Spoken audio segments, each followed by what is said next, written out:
Assalamualaikum warahmatullahi wabarakatuh. Waalaikumsalam warahmatullahi wabarakatuh. Perkenalkan, saya Indi Fitriantanti dengan NIM A1B1240091. Di sini saya akan mempresentasikan hasil diskusi kami, yaitu tentang praktik berbicara talk show. Di sini tentunya saya tidak sendiri, saya bersama rekan saya. Ayu Supriyaningsih, A1B1240093. Saya Gabriela Diandra dengan NIM A1B1240096. Saya Nyimas Amelisha Oktaviani dengan NIM A1B1240097. Saya Salsabila Putri, A1B1241102. Di sini akan dijelaskan oleh Nyimas tentang pengertian talk show. Baik, saya akan menjelaskan tentang pengertian talk show. Talk show adalah suatu bentuk program komunikasi yang menampilkan percakapan atau diskusi antara seorang pembawa acara atau host dengan satu atau lebih narasumber mengenai suatu topik tertentu.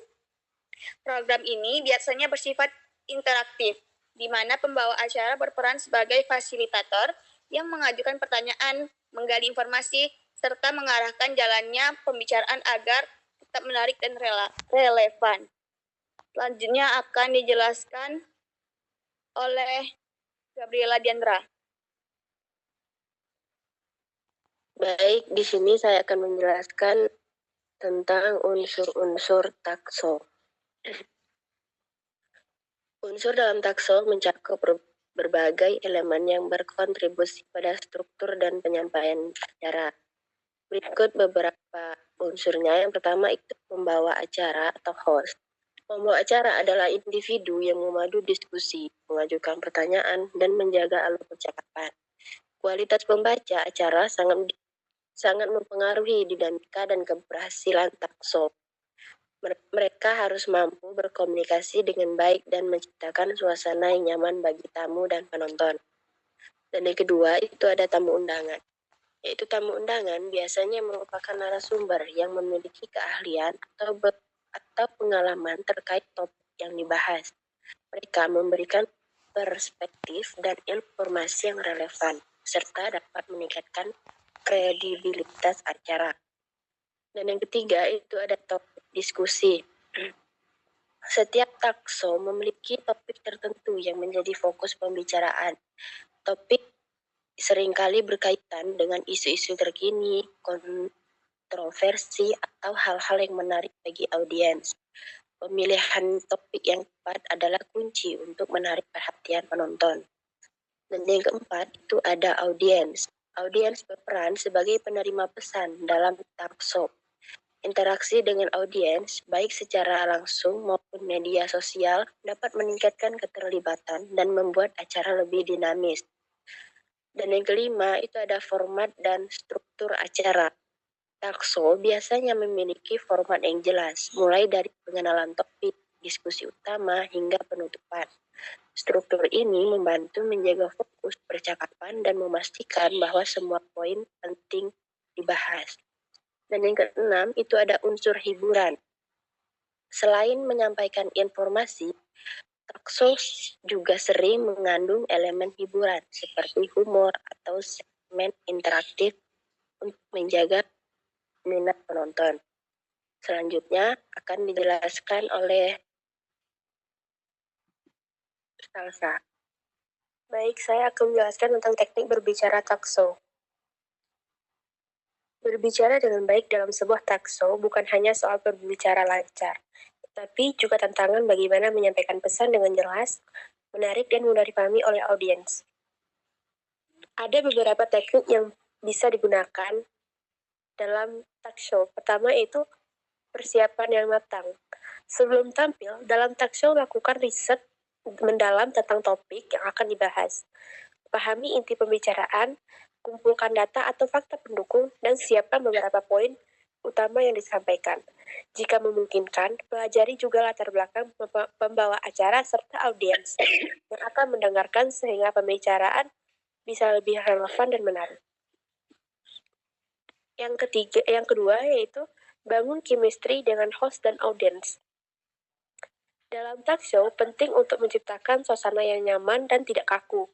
Salah satu caranya adalah dengan membangun chemistry dengan audience, dengan host serta audience. Jangan hanya berbicara satu arah, tetapi cobalah merespon pertanyaan dengan nada yang ramah dan ekspresif.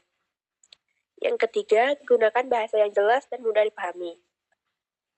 Hindari penggunaan istilah yang terlalu teknis atau sulit dipahami, kecuali memang audiensnya berasal dari kalangan yang familiar dengan topik tersebut.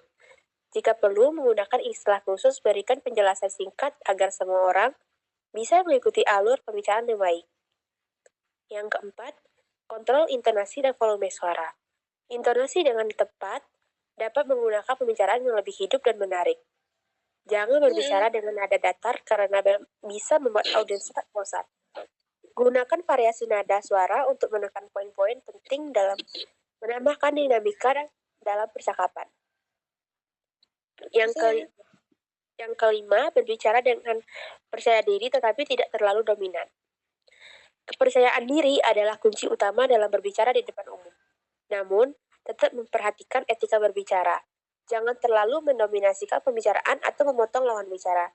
Dengarkan pertanyaan dengan baik, beri waktu bagi orang lain untuk berbicara, dan tanggapi dengan merespon yang relevan.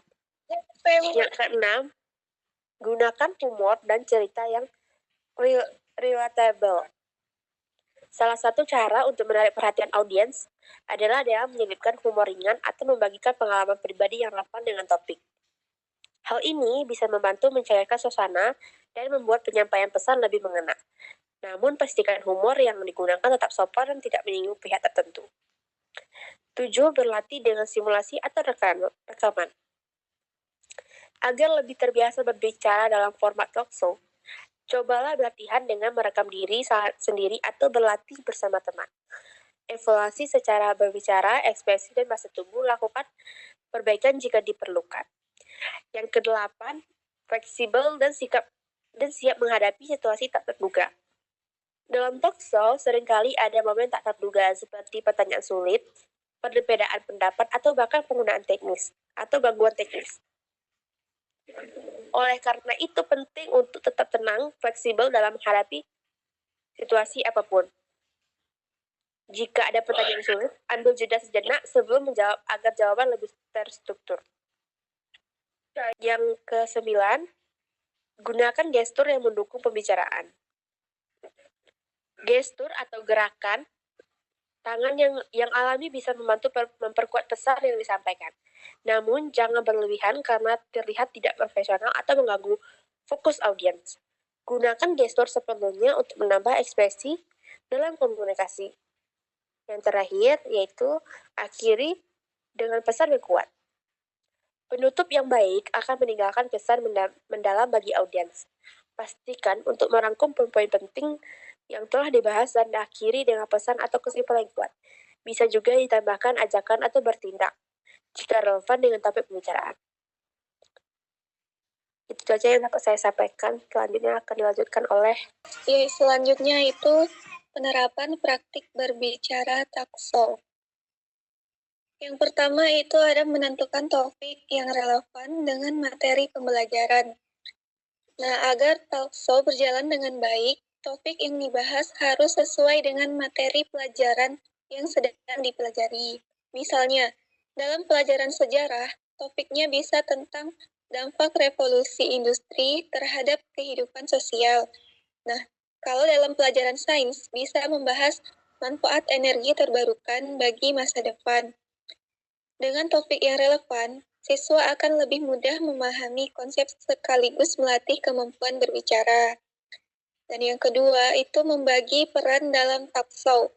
Dalam praktik talk show, peran setiap peserta harus jelas. Berikut beberapa peran utama yang bisa diterapkan dalam pembelajaran. Yang pertama, host atau pembawa acara. Bertugas membuka diskusi, mengajukan pertanyaan, dan mengatur alur pembicaraan. Yang kedua itu narasumber. Bisa berupa siswa yang telah melakukan riset mendalam tentang topik tertentu dan berbagi informasi sebagai ahli atau tokoh terkait. Yang terakhir itu audiens.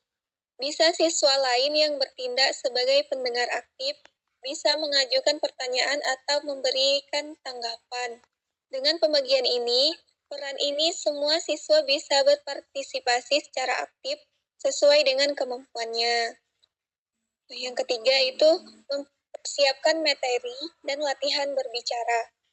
Sebelum talkshow berlangsung, siswa perlu melakukan riset, mengumpulkan data, dan menyusun poin-poin yang akan disampaikan.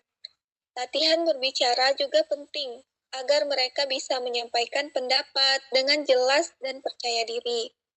Guru bisa membimbing mereka dalam menyusun pertanyaan dan jawaban yang logis serta mudah dipahami. Yang keempat, itu menerapkan teknik berbicara yang baik. Dalam talkshow, siswa harus mempraktikkan keterampilan berbicara yang efektif, seperti menggunakan intonasi yang jelas dan tidak monoton, menyampaikan informasi dengan bahasa yang mudah dipahami, menunjukkan ekspresi dan gestur yang mendukung komunikasi. Dan yang terakhir itu menghindari penggunaan kata-kata yang berbelit atau tidak relevan. Dengan menerapkan teknik ini, talkshow dalam pembelajaran bisa berjalan dengan lebih baik, lebih menarik, dan efektif. Yang kelima itu menciptakan suasana interaktif dan menyenangkan. Agar tidak terasa membosankan, suasana talkshow harus dibuat dinamis dan interaktif. Host harus mampu menggiring diskusi dengan baik, sementara audiens diberikan kesempatan untuk bertanya atau menyampaikan pendapat. Jika perlu, bisa ditambahkan elemen humor ringan atau contoh kasus yang nyata yang relevan agar pembelajaran lebih hidup. Yang keenam, itu melakukan evaluasi dan refleksi setelah talkshow selesai. Guru dan siswa bisa melakukan evaluasi mengenai jalannya diskusi. Beberapa hal yang bisa dievaluasi antara lain, apakah siswa sudah berbicara dengan jelas dan percaya diri? Apakah materi yang disampaikan sudah sesuai dengan topik?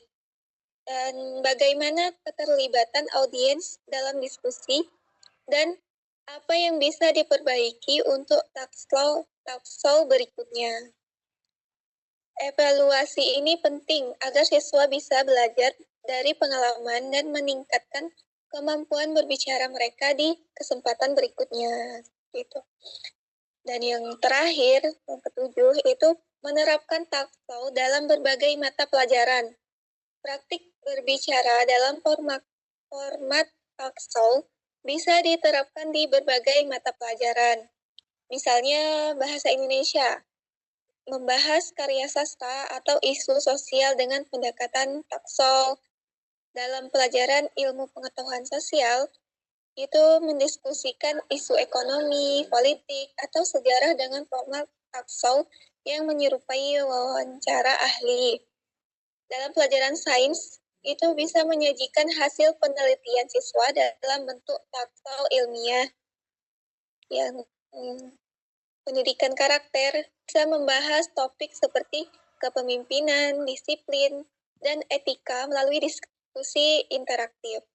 Nah, dengan pendekatan ini, pembelajaran menjadi lebih bervariasi dan tidak hanya terpaku pada metode ceramah atau tugas tertulis. Baiklah, itulah yang bisa saya sampaikan. Saya kembalikan ke moderator. Baik, dari penjelasan yang sudah dipaparkan oleh teman-teman saya, di sini saya membuka satu sesi 2 pertanyaan. Yang ingin bertanya, silakan. Baik, Salsa Liwa. Apa pertanyaannya? Kenalkan, saya Salsa Liwadiosi dengan NIM A1B1241110. Di sini saya ingin bertanya, bagaimana cara seorang host menciptakan interaksi yang efektif dengan penonton tanpa mengganggu diskusi utama. Sekian, terima kasih. Baik, terima kasih Sasaliwa. Apakah ada yang bertanya lagi? Assalamualaikum warahmatullahi wabarakatuh. Waalaikumsalam warahmatullahi wabarakatuh. Perkenalkan, nama saya Nova Sufani. Izin bertanya kepada kelompok yang presentasi. Pertanyaannya adalah, bagaimana cara mengantisipasi pertanyaan tidak terduga dari audiens dalam presentasi talk show agar tidak melenceng dari alur pembahasan? Sekian dari saya, terima kasih. Wassalamualaikum warahmatullahi wabarakatuh. Baik, terima kasih yang sudah bertanya. Di sini rekan saya akan menjawab pertanyaan dari Saliwa. Baik, di sini saya akan menjawab pertanyaan Saliwa. Pertanyaannya, bagaimana cara seorang host menciptakan interaksi yang efektif dengan penonton tanpa mengganggu diskusi utama? Nah, seorang host harus mampu menciptakan interaksi yang efektif dengan penonton tanpa mengganggu jalannya diskusi utama. Berikut beberapa strategi yang bisa diterapkan, yaitu yang pertama, gunakan teknik breathing. Saat ada interaksi dengan penonton, host dapat menghubungkannya kembali dengan topik utama. Dengan cara yang pertama, yaitu mengaitkan pertanyaan atau komentar audiens dengan poin diskusi. Nah, yang kedua itu menggunakan pertanyaan retoris untuk mengajak audiens berpikir tanpa mengalihkan fokus utama. Selanjutnya, batasi interaksi ke momen-momen tertentu. Buka seksi interaksi di waktu yang tepat, misalnya setelah narasumber menyampaikan poin utama. Jika format acara lebih bebas, gunakan jeda alami dalam diskusi untuk menyelipkan keterlibatan audiens tanpa mengganggu alur. Selanjutnya, ajukan pertanyaan singkat dan terarah. Agar audiens tetap terlibat tanpa mendistraksi, host bisa bertanya. Misalnya, siapa di sini yang pernah mengalami hal seperti ini? Minta mereka mengangkat tangan sebagai respon. Contoh selanjutnya, menurut kalian, apakah solusi ini bisa diterapkan? Beri kesempatan untuk reaksi singkat. Nah, selanjutnya yaitu kelola pertanyaan dari audiens dengan bijak. Pilih pertanyaan yang relevan dengan topik dan hindari yang bisa terlalu melebar. Jika ada pertanyaan yang tidak sesuai, alihkan dengan sopan. Misalnya, itu topik yang menarik. Mungkin kita bisa bahas di lain kesempatan. Sekarang mari kita lanjutkan dengan topik saat ini. Selanjutnya yaitu gunakan bahasa tubuh dan nada yang interaktif. Gunakan kontak mata, senyuman, dan intonasi yang ramah untuk menciptakan rasa kebersamaan dengan penonton tanpa mengganggu fokus diskusi. Nah, yang terakhir, yaitu gunakan media atau aktivitas kecil. Jika memungkinkan, gunakan polling cepat, kartu pendapat, atau teknologi seperti voting live untuk melibatkan audiens tanpa menghambat alur. Baiklah, itulah jawaban dari saya. Apakah jawaban saya menjawab pertanyaan Anda, Saliwa? Baik, menjawab. Terima kasih, Gabriela. Sama-sama. Selanjutnya, pertanyaan Nova akan dijelaskan oleh Salsa. Baik, saya akan menjawab pertanyaan dari Nova Sufani.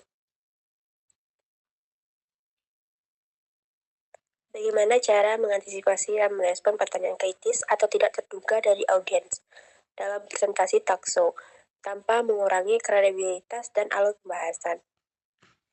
Untuk mengantisipasi dan merespon pertanyaan kritis atau tidak terduga dalam talk show tanpa mengurangi kredibilitas dan alur pembahasan, persiapkan diri dengan riset mendalam, prediksi pertanyaan yang mungkin muncul, serta pahami audiens dan sudut pandang mereka. Saat menjawab, dengarkan dengan seksama, tetap tenang dan gunakan metode breathing untuk mengarahkan jawaban agar tetap relevan. Jika pertanyaan terlalu sulit atau di luar konteks, akui dengan jujur tetapi tetap berikan jawaban yang bernilai. Dukungan fakta dan data yang kuat juga akan memperkuat kredibilitas serta menjaga kelancaran diskusi. Hanya itu jawaban dari saya. Apakah jawaban dari saya menjawab pertanyaan Anda, Nova Supani? Sudah, terima kasih Salsa. Oke, sama-sama. Apakah ada yang ingin ditambahkan dari jawaban teman-teman saya? Apakah ada yang ingin menambahkan? Tidak. Jika tidak, saya akan membacakan kesimpulannya. Kesimpulannya, Takso adalah program komunikasi yang melibatkan percakapan antara pembawa acara dan narasumber mengenai topik tertentu, dengan tujuan menghibur, mengedukasi, dan memberikan wawasan baru kepada audiens. Takso bersifat interaktif dan sering disajikan dalam berbagai format, baik yang santai maupun serius. Peran pembawa acara sangat penting dalam menjaga dinamika percakapan dan menciptakan suasana yang nyaman. Selain di televisi, talkshow kini juga hadir di platform digital, memperluas jangkauan dan interaksi dengan audiens. Baik, itu saja yang dapat kami sampaikan. Jika ada kurangnya kami minta maaf. Wassalamualaikum warahmatullahi wabarakatuh.